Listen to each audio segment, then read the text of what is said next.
Boa noite, pessoal. É com muito prazer que estou aqui hoje com a Ana Paula Silva. Ana Paula, quanto tempo, né? Sim. E hoje é o Dia Mundial de Conscientização do Autismo. E um em cada 36 crianças é autista. E temos muitos clientes, fãs de todo o Brasil que são autistas.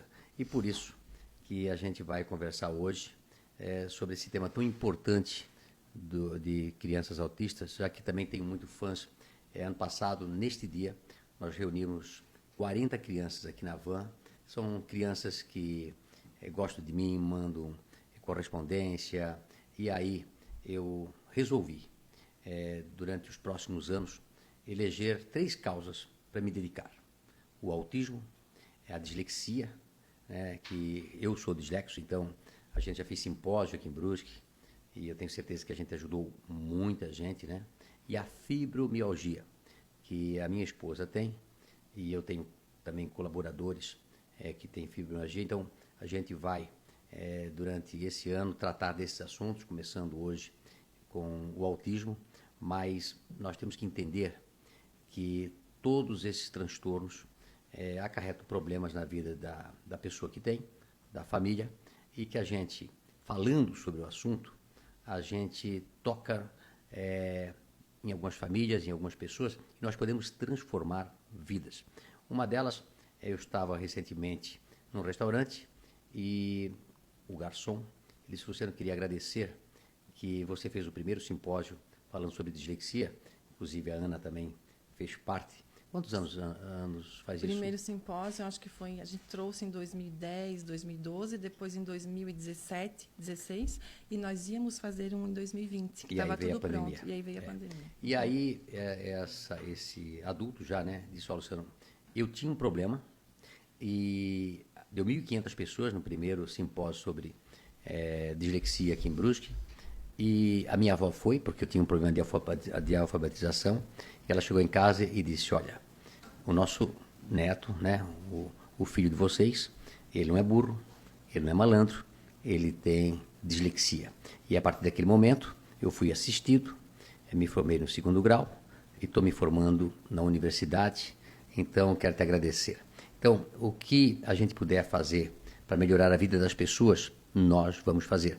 E trazer esse assunto tão importante, neste dia tão importante, que as pessoas que estão me vendo, vamos trazer algum conhecimento da Ana Paula, que tem 30 anos de experiência em ensino. Há uns 15 anos, né, montou aqui em Brusque a Facilitar. Uhum. Quantos alunos tem hoje? Hoje a gente atende uma média de 400 famílias. 400 famílias. E quantas crianças a gente já salvou, né? A Ana, ela na época, a gente levou, como eu sou dislexo, tenho 2 filhos também com dislexia, a gente encontrou um método em Curitiba, né? Uhum. Que é o método ABC, né? A apoplexia, né? A apoplexia, e a gente encontrou o caminho de facilitar a vida de muita gente. Então, obrigado, Ana, por você fazer parte aí dessa conversa. Eu sei que muitas pessoas estão nos vendo e nós queremos levar informações de qualidade, porque tem pessoas que são assistidas através de profissionais, tem pessoas que têm condições de levar seus filhos em profissionais, mas também nós temos que conversar para aquele pai e mãe que às vezes estão na dúvida e também não têm condições financeiras para ajudar e melhorar a vida do seu filho. Então, essa informação que nós vamos levar, não é isso, Ana? Isso, com certeza. Uhum. E aí, começando, Ana, você começou a sua escola Facilitar, principalmente para ajudar alunos com dificuldade de aprendizagem. E a gente estava comentando aqui, eu comecei a ter o primeiro contato com pessoas com autismo fazem 15 anos atrás. Até então, eu nunca tinha nem ouvido a palavra de alguma criança ser autista. Quando eu fui em Lages, nós fizemos 2 Natais Luz em Lages, e eu precisava colocar num prédio lá uma parte de botar som e imagem. Eu adentrei numa família que tinha 2 ou 3 crianças autistas. E depois a gente ajudou, acho que Lages tem uma associação de autistas, e aí a gente começou a notar. E hoje, eu não sei se é por ter mais diagnósticos, né? Mas parece que tem aflorado mais o autismo. O que você me diz sobre esse assunto? Então, Luciano, assim, o que a gente percebe hoje é que tem mais informação, né? Então, o nível de informação vem aumentando, as pessoas vão tomando conhecimento sobre isso, né? E a própria questão de aumento nas escolas, crianças que não aprendem por alguma questão. E aí a gente percebe que o número de autistas não é que ele vem aumentando, ele vem sendo muito mais conhecido, né, na sociedade. Porque eu lembro que há 30 anos atrás, quando eu comecei a atuar na educação, a gente não tinha crianças autistas. Né? Então, foi chegando primeiro ali as crianças com dislexia, ali em 2000, 2002, as primeiras dificuldades de aprendizagem eram focadas na questão da dislexia. E em 2010 surgiu muito a questão do TDAH, né? E aí, logo após isso, então, veio o autismo, né? E no começo, o que a gente recebia muito no consultório é que as pessoas achavam que o autismo era uma doença, né? Certo. E o autismo não é uma doença, né? Até porque doença tem cura, né? E o autismo ele não tem cura, mas a gente consegue, digamos assim, auxiliar essa criança e muitas vezes aquilo que ela tinha dificuldade ela conseguiu superar. E ela passa a fazer parte da sociedade, conviver e ter dificuldades mínimas, né? E isso não vai fazer com que ela não desenvolva, digamos assim, não tenha uma vida normal como a grande maioria das pessoas. Então, assim, existem alguns mitos, né, do autismo que a gente vai falar essa noite também sobre isso, né? Mas eu acho que a primeira coisa que as pessoas têm que saber é que não é uma doença. Então, assim, tem muitas famílias hoje que chegam no consultório com muitas dúvidas, porque eles vão, às vezes, no especialista, têm o diagnóstico de autismo, mas não sabem o que fazer. Não sabem qual caminho seguir, né? E hoje a gente sabe que existem várias possibilidades. Então, o autismo ele é um transtorno do neurodesenvolvimento, né? E aí a criança vai ter dificuldade em algumas áreas da vida dela, né? A questão da comunicação, a questão da socialização, mas que muitas vezes, com as terapias, com o acompanhamento e com o próprio entendimento da família, a criança tem muito sucesso, né? E ela passa a fazer parte do dia a dia aí sem tantas dificuldades. Oi, Ana, nós temos 3 níveis de autismo, né? O nível 1, nível 2 e o nível 3. Isso. É possível que melhorar a qualidade de vida do nível 1, melhorar a qualidade do 2, de repente passar para o 1, e o nível 3 é o que tem mais dificuldade. Isso. Quando eu coloco algum assunto sobre autismo, as pessoas às vezes levam em consideração o nível 3, que é o mais difícil, né? Mas quando o pai e a mãe têm uma criança com a dificuldade que começa já desde o princípio, né? O pessoal, diferente de ser disléxico, que só vai sentir quando entra para a escola, quando precisa ser alfabetizado, o autismo já se nota nos primeiros anos de vida? Isso. A gente já consegue perceber, né, características já na primeira infância, que é de 0 a 4 anos, né? Uma coisa muito comum, eu quando frequento as escolas, que eu visito escolas, eu vou no berçário, né, e a gente vai orientando os professores, crianças que estão brincando, né, e às vezes tu chega por trás e bate palma, né?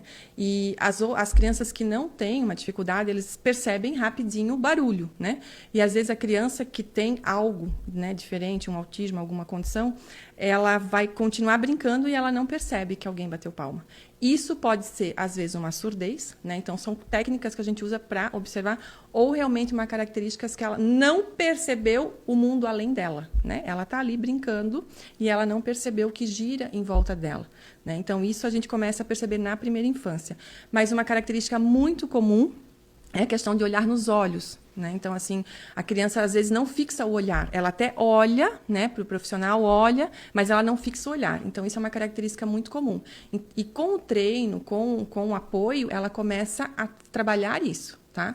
Mas são coisas que a gente começa a perceber lá na primeira infância. E algo também que é muito significativo é o atraso na fala. Né? A criança tem uma dificuldade de comunicação, ela tem um atraso na linguagem, então normalmente é aí que começa a aparecer as primeiras características, e aí a mãe já começa a procurar apoio, né? Meu filho tem 2 anos, não fala nada, né? Então isso já é um sinal de alerta que a gente fala.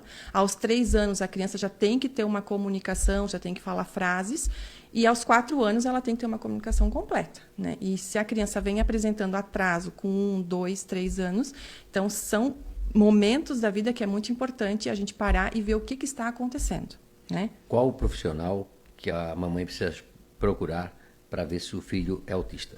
Isso, então é sempre uma equipe, né? Eu vejo que hoje o diagnóstico de autismo ele não pode ser dado por apenas um profissional, né? Existem vários profissionais que avaliam essa criança. Então, normalmente, o primeiro profissional, o pediatra que acompanha, já percebe alguns atrasos, né? Principalmente se a criança tem esse atraso na fala, né? Às vezes a criança tem um hiperfoco em um único brinquedo, né?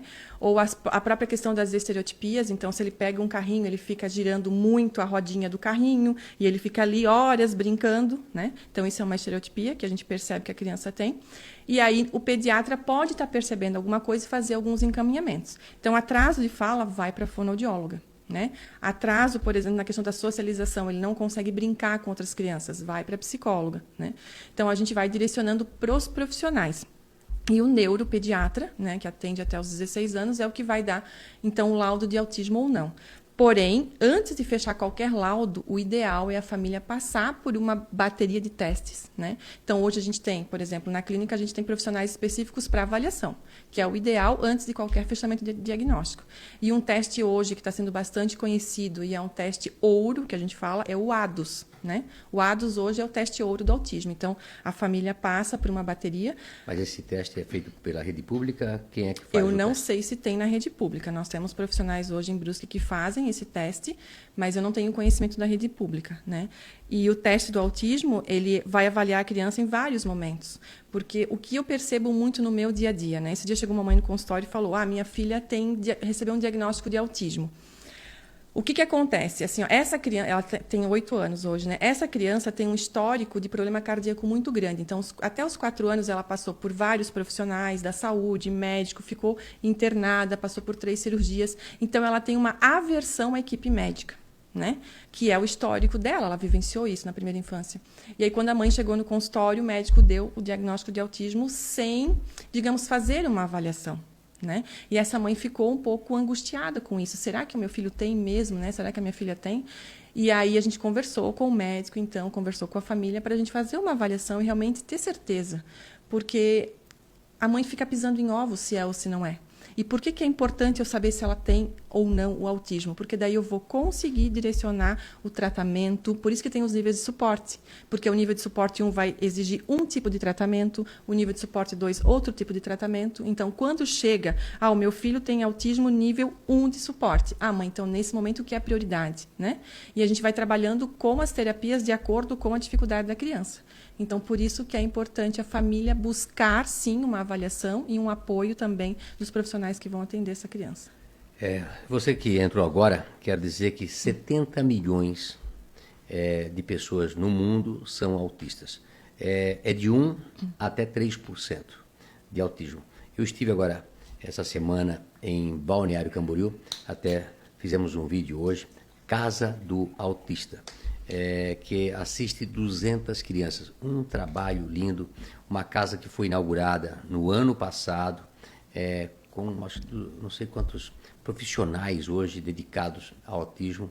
É um lugar realmente que deixa as famílias e os alunos, não sei se você conhece, Ana, mas eu achei impressionante. Inclusive, parece que Santos também tem uma casa igual. É que eu acho que cada cidade está se preparando um pouco mais para atender as crianças. E, quem sabe, deixá-las depois, que a gente estava falando, né? Ter um filho autista não é uma coisa do outro mundo, né? Eu me lembro, quando a gente escuta que o filho da gente tem algum problema, muitos pais começam a se dedicar à causa. Muitas pessoas que tiveram filhos com problemas foram montar nas suas cidades as APAES. Hoje nós temos muito AMAs por aí, né? Aqui em Brusque, quero chamar a atenção da Bernadette, né? Da Escola Charlotte, que quando teve a Charlotte, que tinha Down, né? Ela montou uma escola fantástica, que tive ano passado lá. A mãe recebeu aquela notícia e disse para ela mesma: eu vou dar um jeito de inserir a minha filha e ela vai ser quase que normal, né? A Charlotte arranjou namorado, casou, hoje é uma pessoa maravilhosa. Se todas as pessoas que tiverem filhos autistas, né, realmente receberem essa notícia e trabalhar a sua criança, ela chega a ter resultados importantes. Surpreendentes, sim. Uhum. Eu até falo, né? Hoje a gente já tem experiência de 15 anos atendendo em consultório e percebendo a evolução desses pacientes, né? Então, hoje a gente tem autistas que já estão no mercado de trabalho, nós temos autistas que já estão na faculdade, né? E é incrível porque, assim, ó, eles têm interesse como qualquer outra pessoa. Olha, eu queria chamar a atenção, né, para o que a Ana está falando. Olha só essas pessoas aqui, né? O que essas pessoas têm em comum. O Bill Gates, o Elon Musk, o Anthony Hopkins, são pessoas fora de série e são autistas. Então, da forma que o pai e a mãe encarar o problema, o resultado pode ser muito bom, extremamente bom, e pode transformar o seu filho num grande profissional. Nós temos aqui na Avan exemplos disso. Tinha um funcionário nosso que, enquanto que ele fazia 15 trabalhos, os normais faziam 5. Tem grandes profissionais que são autistas, eles têm lógica, eles são bons em instrumentos musicais, são bons na artes, organização, de uma inteligência fora do comum, né? Não é claro que todos eles têm essa grande inteligência, mas os pais não podem dar uma muleta para o seu filho, que nós estávamos comentando, e transformá-los em vítimas. Não é isso, Ana? Isso. O que você acha? Não engessar a criança, né? Porque às vezes o diagnóstico de autismo ele acaba engessando aquela criança e faz com que ela não viva a infância, não viva a adolescência, né? Então, assim, ó, claro que é difícil para uma família quando recebe um diagnóstico. E hoje eu falo, muitas pessoas se preocupam muito com a criança, com o autista, né? Mas o acolhimento familiar é fundamental, né? Essa mãe não sabe, muitas vezes, como lidar com o filho, esse pai também não. Então, a orientação é muito importante. Hoje, o nosso trabalho lá na clínica é, tipo assim, a gente tem as terapeutas que trabalham com as crianças e nós temos uma equipe que trabalha com as famílias, né? Quantos profissionais tu tem na clínica? Hoje nós temos 18 profissionais da área da psicologia. E das crianças que você atende, quantos são autistas? Nós temos, é bem variado, assim, nós temos uma grande parcela de autistas, né? Nós temos profissionais, por exemplo, nós temos uma neuropsicopedagoga que o foco dela é os autistas e ela aplica o Denver, né? Então, o Denver hoje é aplicado com crianças ali entre 2 e 5 anos e a gente percebe a evolução, né, Luciano? Por isso, assim, às vezes a importância desse diagnóstico precoce quando a criança tem algum atraso. Então, se a mãe percebe que aos 2 anos o filho não está falando, não é normal. Entendeu? Então, ele precisa buscar ajuda. Não quer dizer que ele seja autista. Sim. Então, assim, isso também tem que tomar cuidado, porque o atraso de fala, ele não é específico do autismo, né? Então, por exemplo, uma criança com dislexia também tem, quando a gente vai avaliar, atraso na fala, né? Então, eu gosto sempre de falar, né? Eu tenho a dificuldade de aprender ali, mas só peguei lá na escola, né? Então, o dislexo tem... pessoas que têm dificuldade com matemática, tem pessoas que têm dificuldade com geografia, tem pessoas que têm autismo, são vários problemas que a criança tem. Mas isso, quando recebe essa notícia, não é ficar desesperado, né? É achar a solução para cada caso. Não é isso, Ana? Isso mesmo. Então, assim, eu sempre falo, se eu gastar energia no problema, eu não arrumo a solução. Né? Então, o nosso foco é sempre a solução. Então, quando essa criança chega, o que a gente precisa fazer? Por isso que a família tem que ser orientada, né? Num primeiro momento. Começa a se atender essa criança. E nós temos lá na clínica muita questão assim, eu atendo a criança tantas sessões, eu chamo os pais para conversar. Porque eu, como terapeuta, eu tenho um tempo limite com o meu paciente. Mas a família é o que está mais tempo com ele. Você comentou que alguns alunos teus chegaram agora a fazer medicina, ficaram... Eu comento, numa viagem que eu fui agora recentemente, um dos nossos clientes veio falar comigo, ele é autista, ele se formou em engenharia, se formou em medicina, ele é autodidata, ele tem uma empresa, né, de imagens, ou seja, talvez na época lá atrás, como não tinha diagnóstico, os pais o pai e a mãe levaram aquela criança de uma maneira normal, né, normal no sentido de incentivar a estudar, de incentivar a conseguir algo que ela queria conseguir e transformar o filho num profissional normal, né? Nós comentávamos sobre esse assunto, que ao receber o diagnóstico que seu filho tem um problema, não pode fazer com que esse problema vire uma muleta para que essa criança não seja uma criança normal, não é isso? É no sentido assim, ó, que antes dele ser autista, eu sempre falo para a família, ele é uma criança, né? E a criança passa pelos estágios do desenvolvimento. O autista também vai passar com algumas limitações. Então, o que eu preciso, por exemplo, assim, ó, quando a gente trabalha a alfabetização dos autistas, né? A gente sabe que a alfabetização ela tem uma idade padrão para acontecer, que é dos 6 aos 8 anos. Essa idade padrão é o que a gente segue para saber se a criança está em atraso ou não, né? Às vezes o autista não consegue se alfabetizar nesse período, mas não significa que ele não vá se alfabetizar. Né? Quando a gente fala de nível 1 e nível 2, dá né? um pouco o nível mais 3, de tempo ao tempo, né? E você falou para mim anteriormente que a criança é autista, mas ela é uma criança. Né? E que a mãe e o pai não possam deixar que a criança seja uma criança, né? No fato de que ela está brincando, se socializando com outra criança, que deixa o filho autista se socializar como se fosse normal. Não fazer com que essa criança autista ela tenha privilégios em cima das outras crianças. Não é isso que você falou? Isso, no sentido assim, ó, que às vezes a mãe, ela quer que a criança autista receba tudo, né? Só que ela precisa entender que a outra criança que não é autista não entende. Então, por exemplo, num aniversário, que às vezes as mães comentam, né? As crianças estão lá brincando, aí a criança autista vem e quer pegar, como qualquer criança. Né? Então, uma criança de 4 anos, ela vai querer pegar o brinquedo do outro, que existe a fase, por exemplo, do egocentrismo. Sim. E aí a mãe do autista vai lá e fala, muitas vezes, você tem que dar porque ele é autista. Não fazer isso. Não é que não fazer isso, mas uma criança de 4 anos não sabe o que é o autismo. Então, para ela, tipo assim, não significa nada aquela mãe chegar e falar. Então, o que a gente precisa entender? Acolher essa criança, acolher essa mãe e mostrar para ela como agir numa situação dessa. Porque se ela começar a dizer o tempo todo que eu tenho que dar para ele porque ele é autista, eu tenho que fazer por ele porque ele é autista, eu estou engessando o meu filho. Então, é nesse sentido é muito importante, é muito importante as pessoas que estão nos ouvindo em casa, né? Porque senão se transforma uma criança problemática, como seria o manhoso, o panhoso, né? De crianças tidas como normais, onde tudo que querem, recebem e se transforma em um problema de personalidade. Nós estávamos comentando aí crianças que recebem muita tela, né? Ou seja, pais e mães, às vezes, para deixar a criança mais tranquila, começam a deixar muito tempo o seu filho autista com celulares. Isso. É isso? Isso. E o que acontece, Ana? Isso. Então, assim, ó, porque os autistas têm o hiperfoco, né?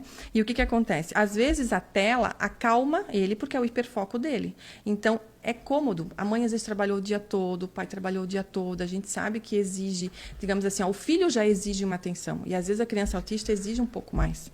Então essa mãe, não é que ela está fazendo errado, mas essa criança, ela está ficando com excesso de tela e isso vai gerar uma consequência, né?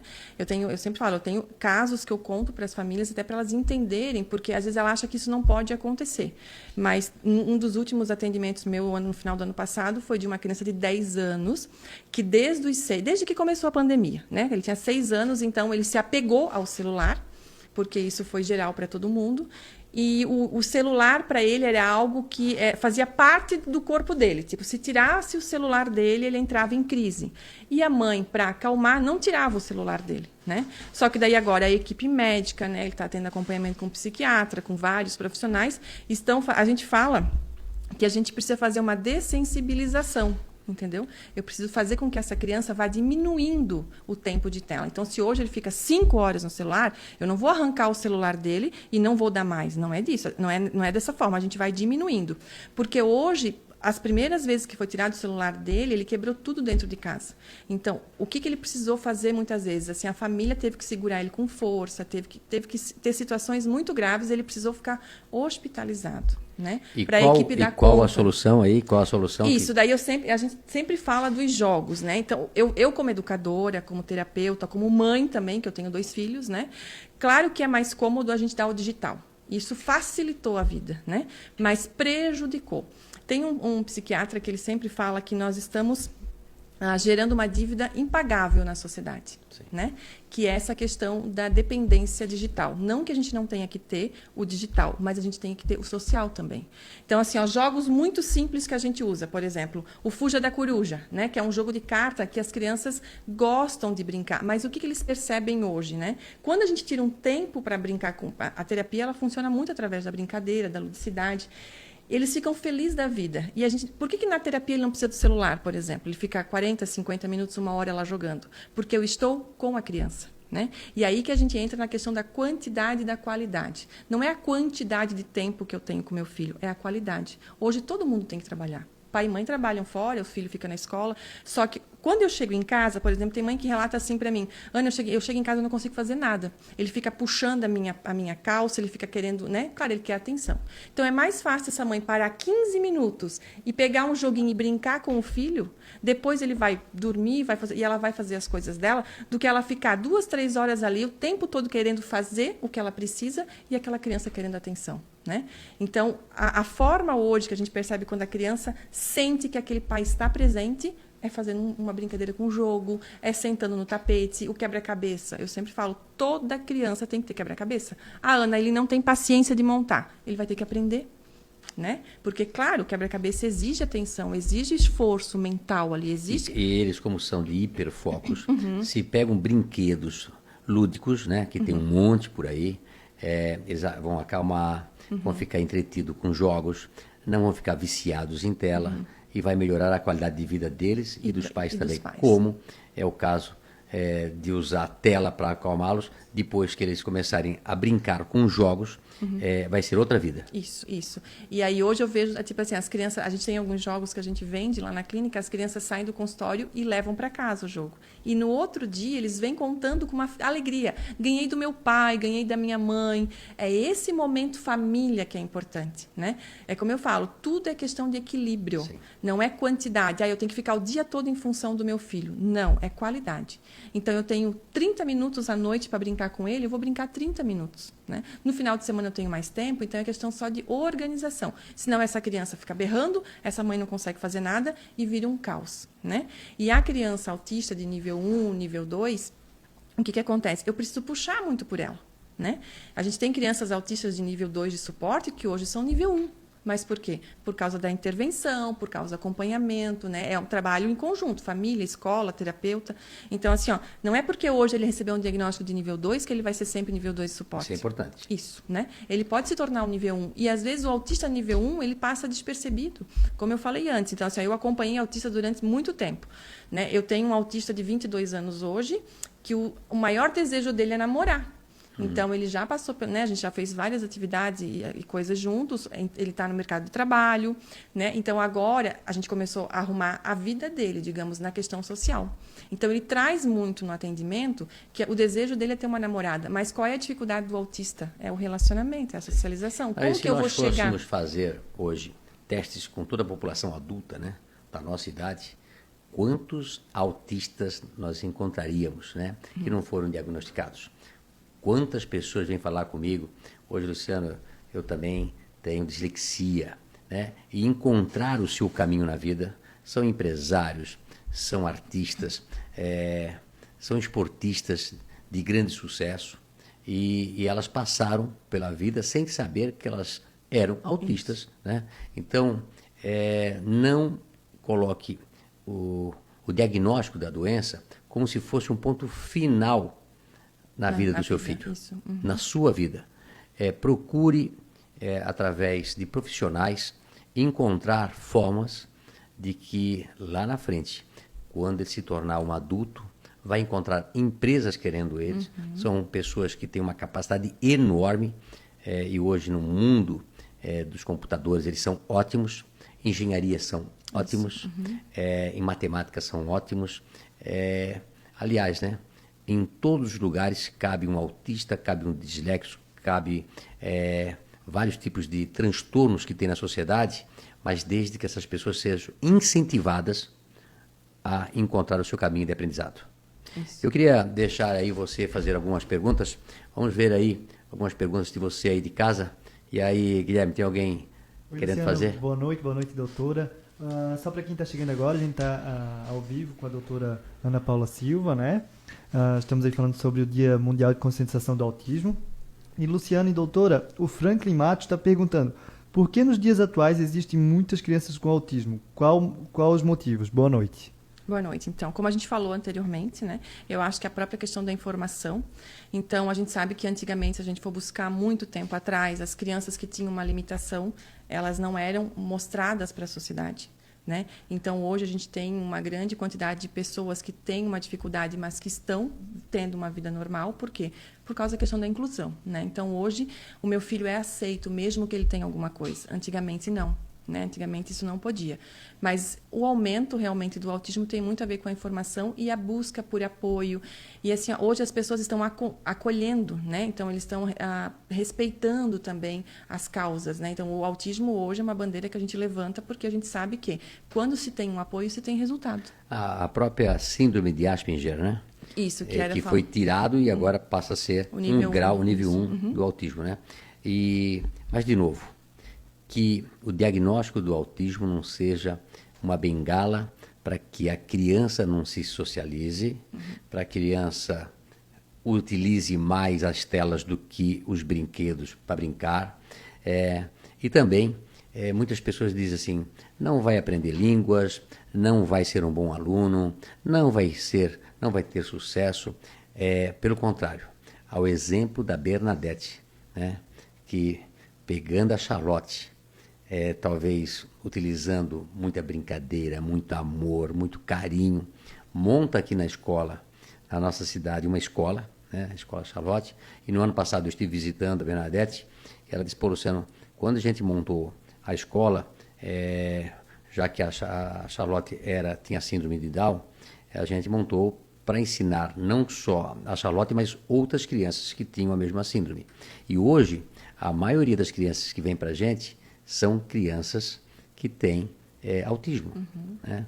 Mas o fato de você acolher essas crianças, ter assistência de profissionais e dar um atendimento, e às vezes essa de brincar em casa, de dar brinquedos para elas, trazer as crianças e viver uma vida normal, vai fazer com que essa criança, lá na frente, possa encontrar o seu caminho e ser feliz. Isso. Casar normalmente, Isso. A questão, ter um bom emprego.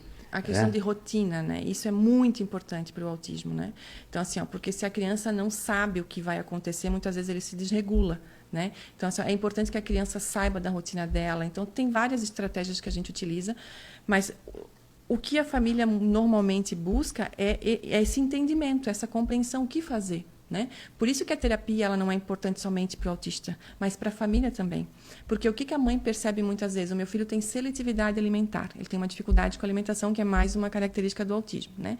Então, essa mãe muitas vezes tira ele do convívio, da mesa, por exemplo, na hora do almoço, né, com o pai, com o irmão, e dá alimentação para ele separado. Errado. Isso já é uma forma de exclusão. Não né? faça isso. Isso, então Errado. assim, essa criança precisa se sentir incluída. Nós trabalhamos... Normal. Né? Nós trabalhamos muito com a questão assim, da inclusão, do pertencimento. Ele tem que fazer parte daquela família.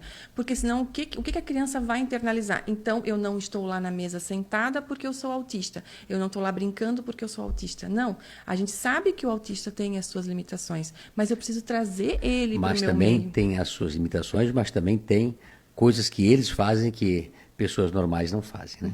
E a gente percebe muita diferença, Luciano, quando a gente orienta uma família e na outra semana elas vêm já com uma novidade para contar. Né, eu percebi a evolução, eu percebi como... Claro, mãe, ele se sentiu incluído.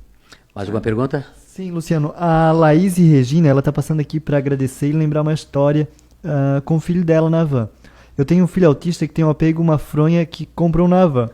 E não encontrava mais em nenhuma loja. E a equipe, sempre muito atenciosa, me enviou uma cesta de fronha. Ela disse, eu nunca vou me esquecer disso. Eu me lembro desse caso aí. Me lembro desse caso. Quero mandar um abraço para todas as mães de filhos autistas que amam a van. Diz que o autista gosta de tudo limpo, organizado. Seriado. Gosta de coisas espaçosas, né? Não sei porque gostam de mim, talvez pelas cores que eu uso das roupas, mas no final de semana passada, ou nesse final de semana último agora, eu liguei para o Vicente, né, e que ele fez o aniversário baseado no motivo da van, e também gosta de mim. Hoje eu recebi desenhos dele, várias coisas do Vicente, lá de Céu Azul, acho que é próximo. Valentim, Luciano. É Valentim, né? Céu Valentim. Azul no Paraná. Céu Azul no Paraná. Então, quero mandar um abraço para a família também. Levar a criança de uma maneira normal, incentivando essa criança a comer normal, a aprender normal, que vai fazer a grande diferença, não é isso, Ana? Uma das dificuldades são as habilidades sociais, né? Então, assim, ó, a mãe precisa entender que ela tem que trazer essa criança para a sociedade. Hoje nós temos lá na clínica grupos de habilidades sociais, que eu vejo que não é só o autista, muitas vezes, que não tem essa habilidade. Uma pessoa comum, às vezes, tem dificuldade social, né? Então, assim, ó, trazer ela para o meio, fazer essa criança se sentir pertencente, acolhida, porque é até uma questão, às vezes, de energia, Luciana. A criança sabe quando ela está sendo respeitada e acolhida. Certo. E aí cria um vínculo, né? E quando ela está sendo excluída, por que às vezes algumas crianças se sentem bem num lugar e não no outro? É a questão do vínculo. Né? Aqui eu me sinto bem, por exemplo, como tu fala na Van, porque aqui eu sou respeitado como eu sou acolhido como eu sou. Eu não sou visto, digamos, muitas vezes com um problema, porque quando a gente olha para a criança, às vezes, com um problema, ela percebe, eu sou diferente. Né? É como se eu não tivesse apoio das pessoas que estão ao meu redor. Então, a frase, até quando a gente estava pensando ali em algumas frases para o autismo, acolhimento hoje é a frase principal, assim, né? Que é acolher essa família, acolher essa criança e trabalhar essa questão do que pode ser melhorado nesse ambiente onde ele vive. E você que está me vendo, que é um autista, né? Eu tenho, desde que eu descobri que eu tinha dislexia, eu sempre falei, eu sou disléxico. Eu nunca me esqueci do segundo livro dado, escrito pelo dono da Virgem, Richard Bronson. O segundo livro, ele começa assim, que ele escreveu, eu sou disléxico. E conta a história da vida dele, as dificuldades que ele teve com dislexia. E aí, por que ele escreveu isso? Porque ao você escrever, externalizar que você tem algum problema, você serve de exemplo para as outras pessoas. Né? Quando eu digo, eu sou disléxico, aprendi a ler só com 12 anos de idade, eu mostro para um monte de gente que tem o mesmo problema que eu, que ele também pode chegar lá. Que não é o problema que ele tem que vai deixar ele de realizar os sonhos dele. Então, você que tem um emprego, que conseguiu montar uma família, que tem qualquer coisa, né? Dizer, eu sou autista. Não tenha vergonha de dizer isso. Porque quando você fala o que você é, você dá exemplo para outros que ela também pode chegar lá. Né? Eu acho que a autoestima é tudo. Né? Quando a pessoa tem autoestima, quando ela tem força de vontade, como qualquer outra pessoa, ela vai mais longe. Né? Pessoas tidas normais ou pessoas muito inteligentes, né? Que não tiveram autoestima não vão chegar a lugar nenhum. Então, o fato de você dizer que tem uma dificuldade e chegou longe porque você teve autoestima, que você tinha sonho, que você quis realizar seu sonho, você vai estar ajudando milhares e milhares de gente. Não é isso, Ana? Isso. E até assim, hoje a gente percebe que muitos adultos, né, estão recebendo diagnóstico porque se veem através dos filhos. E aí uma coisa que acontece assim, Luciano, como o adulto passou uma infância difícil, porque naquela época não tinha o diagnóstico, né? Quando ele tem um filho que recebe o diagnóstico, muitas vezes ele compra essa dor. E aí ele sente pena do filho, porque acha que o filho vai passar o que ele passou. Só que são histórias diferentes, momentos diferentes. E aí o pai se entende, muitas vezes, né? Um pai, às vezes, chega lá já estou com 40 anos, Ana, agora eu recebi o diagnóstico de autismo, agora eu tenho compreensão de tudo que eu vivi. Né? Então, o diagnóstico, ele ajuda a pessoa a se entender, muitas vezes. E aí o caminho fica Ana, mais... Tem que cuidar o seguinte, tem pais que viveram uma infância muito pobre e quando ficam ricos, dizem o seguinte, eu vou dar para o meu filho tudo aquilo que eu não tive. Isso. O maior erro que pode acontecer na vida de alguém. Você chegou ali porque você não tinha nada e você batalhou para chegar. A partir do momento que você vai dar para o seu filho tudo aquilo que você não teve, você está errando totalmente a sua educação.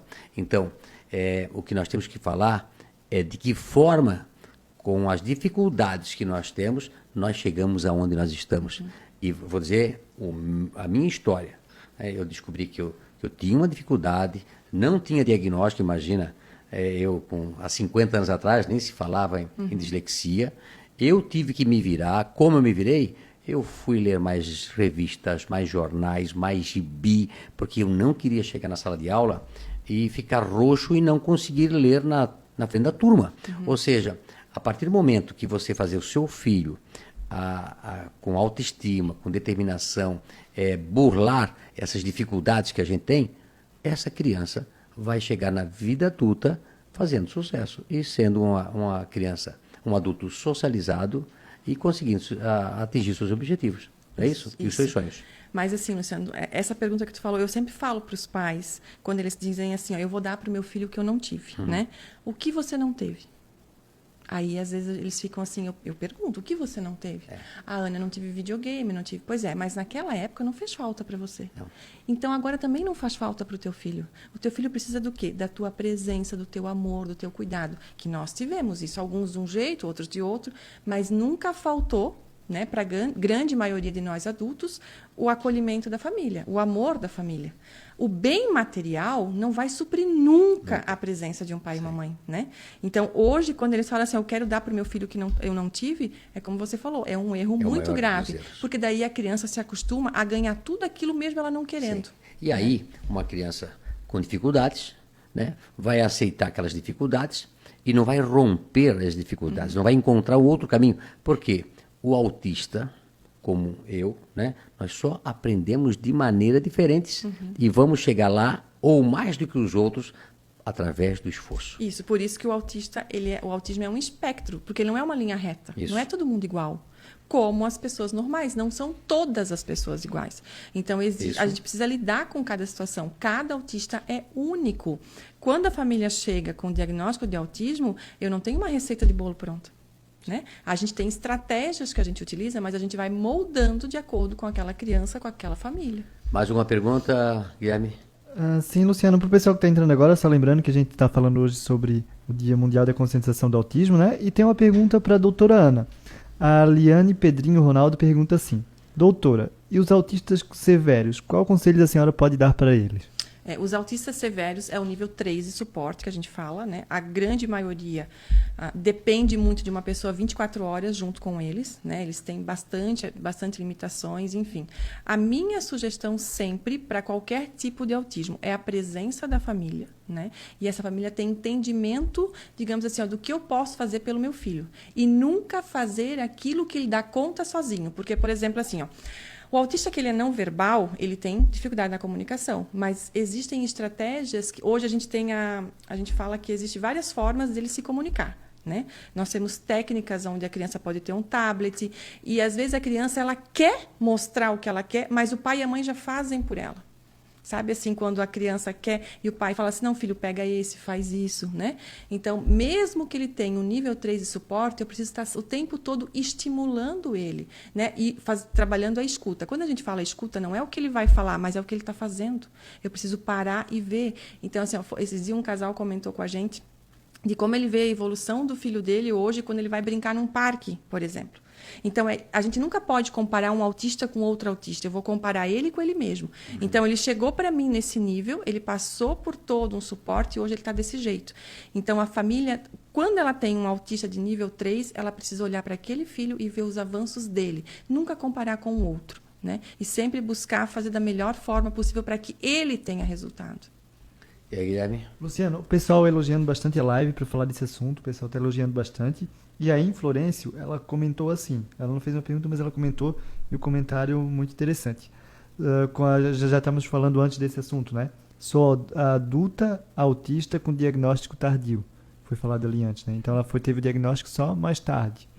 E hoje ela consegue se compreender, muitas vezes, né? Imagina, né? Eu me lembro que eu tinha dificuldade em português, e aí eu era líder de classe com 12 anos, e eu ia na reunião dos professores para falar mal da professora de português. Como se eu quisesse que ela, naquela época, 50 anos atrás, entendesse o problema que eu tinha.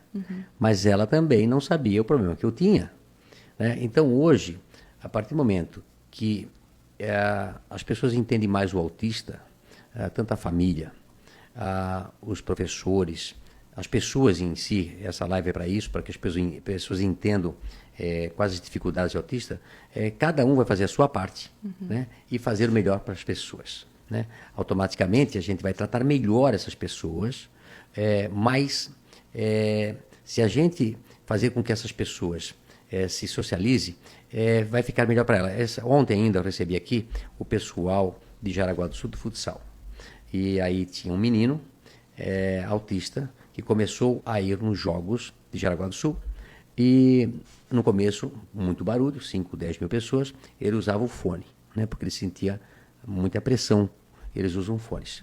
Mas com o decorrer do tempo ele foi entrando na quadra com os jogadores e hoje ele já entra na quadra, vai nos jogos, não usa mais os fones.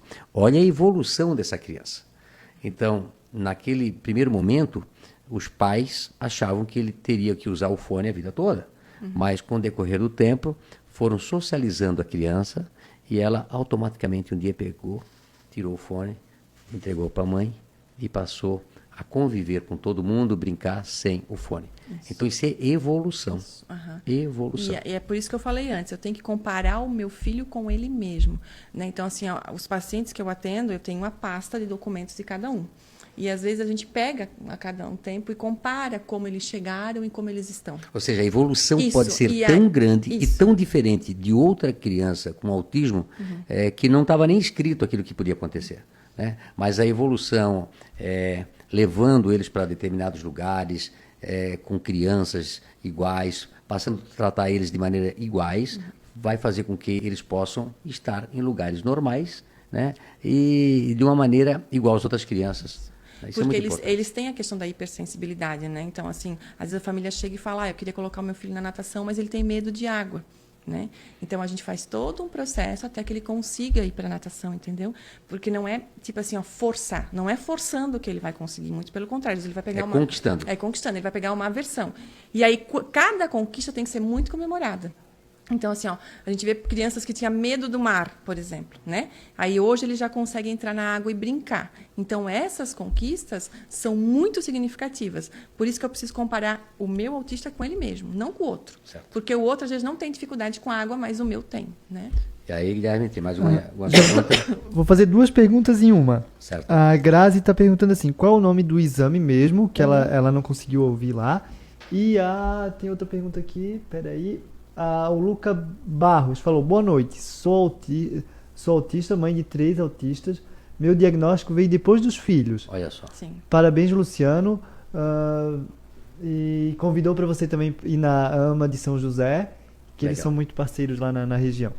Olha, primeiro quero dizer para vocês que essa causa dos autistas a gente vai encampar.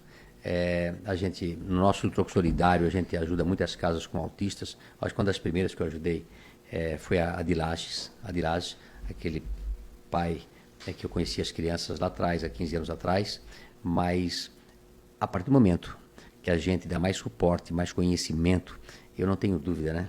E os pais tendo mais conhecimento, não super protegendo o seu filho, vai levar eles cada vez mais longe, não é isso? Isso mesmo. E uma palavra, assim, que eu vejo que é muito forte hoje na família dos autistas é a questão do julgamento, né? O pai e mãe têm muito medo do julgamento. O que o outro vai falar de mim, do meu filho, né? Enfim. Então, isso também é algo que a gente trabalha muito com as famílias. Mãe, não se preocupe com o julgamento, né? Só você calça os teus sapatos. Então, você tem que olhar para dentro, não para fora.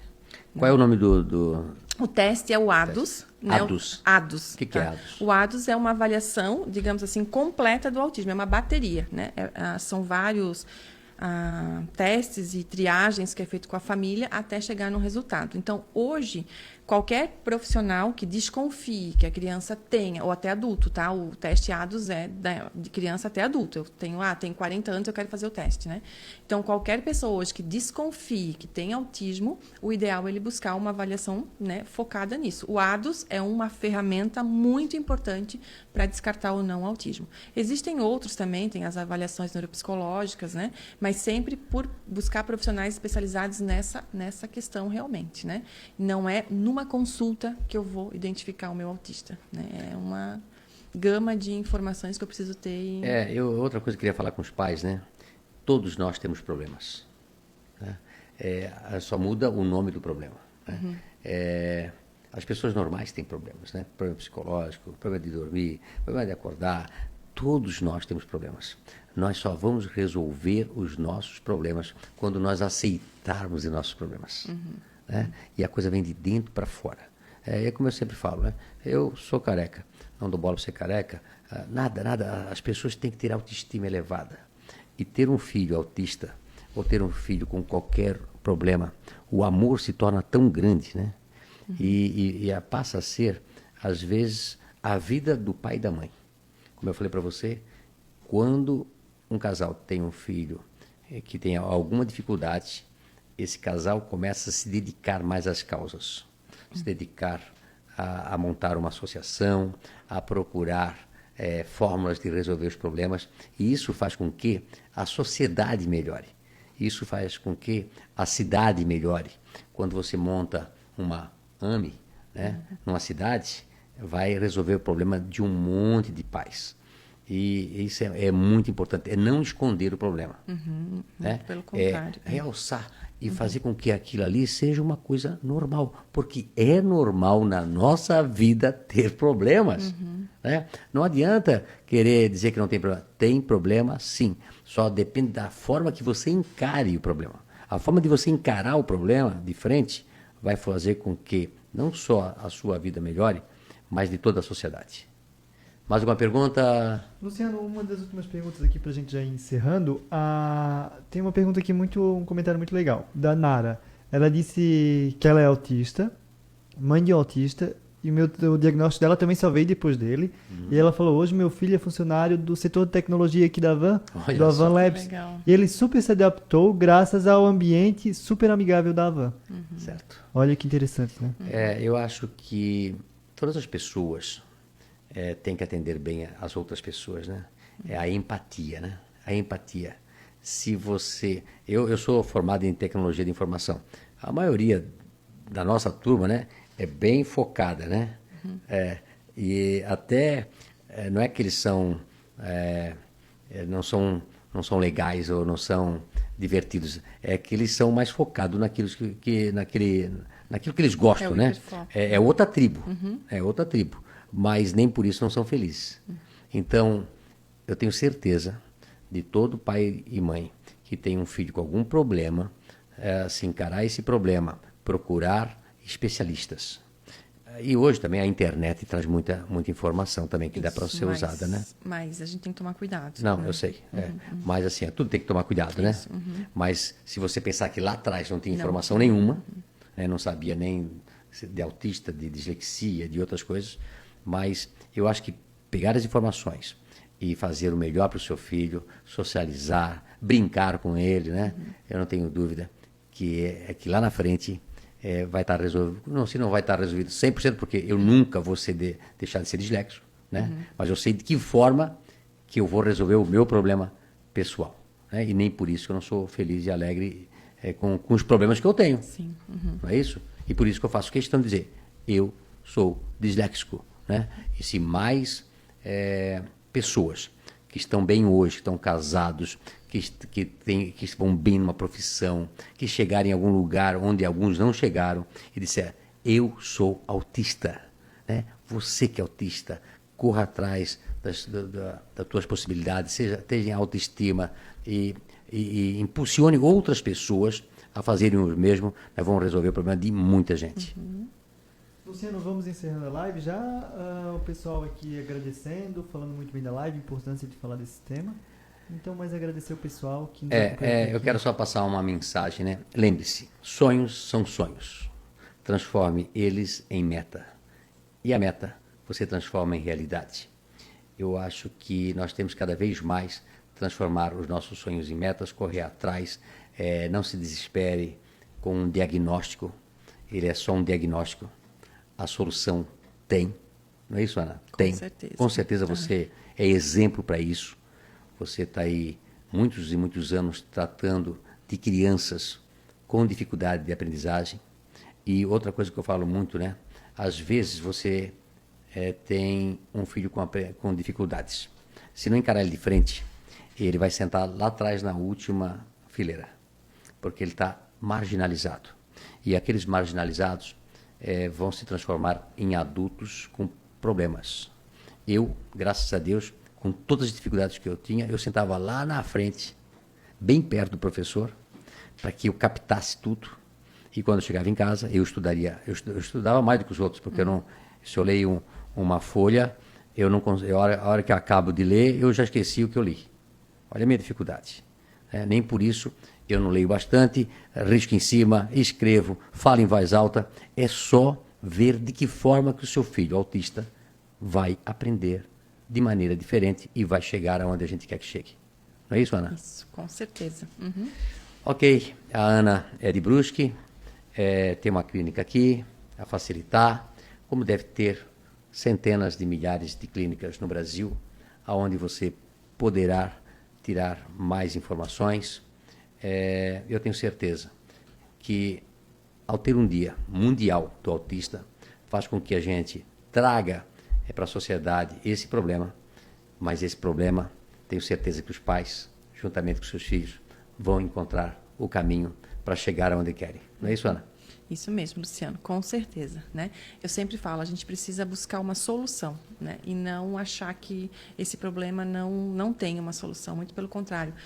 Todo problema tem uma solução a partir do momento que eu me dedique a buscá-lo, né? E não ficar achando isso como uma... Tem uma frase que diz, né? Você precisa, para tudo, ter tempo e dedicação. Uhum. Tempo e dedicação. E os resultados aparecerão. Ok, pessoal? Eu espero que algumas dúvidas tenham sido tiradas, mas o mais importante, né, é a gente levar essa palavra boa para os pais, que encarar o problema, conseguir a solução, que tem solução, né, Ana? Sim, com certeza. Quantas pessoas passaram ali, né? Uhum. Quantas pessoas se formaram já em faculdade, ou se formaram numa profissão, que estão trabalhando, que já casaram, que têm filhos, né? Que têm vida normal. Isso. Quantas crianças a gente já alfabetizou, né? Até eles falaram, Ana, escreve um livro, porque nesses 30 anos, meu Deus, já perdi as contas, né? Mas muitas... Eu lembro, Luciano, que quando a gente começou, muitas famílias chegavam e falavam assim, o médico comentou que meu filho tem dislexia e ele não vai aprender a ler e escrever. Não existe a palavra não vai conseguir ou nunca vai conseguir. Hoje a gente busca, de alguma forma, ajudar. Ou não vai aprender a falar línguas estrangeiras. Mentira, né? Aliás, só para acabar aqui, vou falar alguma coisa sobre mitos e verdades sobre autistas. Pessoas com autismo não olham nos olhos. Mito. Embora esse seja um relato recorrente, não é exatamente assim. O olhar nos olhos não é uma das características únicas para se dar um diagnóstico preciso. Né? Toda pessoa com autismo tem a inteligência acima da média. Nem todo autista tem inteligência acima da média. Uma pesquisa feita no Centro de Controle de Doenças dos Estados Unidos indicou que 38% das pessoas com autismo têm deficiência intelectual. Né? Não são todos eles que têm acima da média, tem alguns que não têm, mas uma parte aí são muito, muito inteligentes. Muito, muito. Somente meninos têm autismo, isso é interessante, né? Embora os casos sejam mais recorrentes em meninos, o autismo também ocorre em meninas, sendo a estimativa de 4 meninos para uma menina.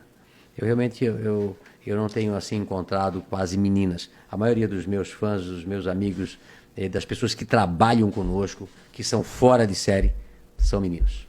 Não é isso? Isso mesmo. Vamos dar um alô para as pessoas lá? Pessoal, obrigado. Que esse dia do autista, dia 2 de abril, que a gente possa levar a certeza para os pais que os seus filhos, com muito carinho, muito amor, muita dedicação e vendo de que forma que eles vão aprender, eles vão chegar aonde você nem imagina que vão chegar. Não é isso, Ana? Isso aí, com certeza. Eu quero agradecer, né, Luciano, mais uma vez a gente está junto aí, abraçando essa causa e levando informação para o maior número de pessoas possíveis, porque o conhecimento liberta. Isso. Né? Então, isso é muito importante. Um abraço, pessoal. Certo? Obrigado. Tchauzinho.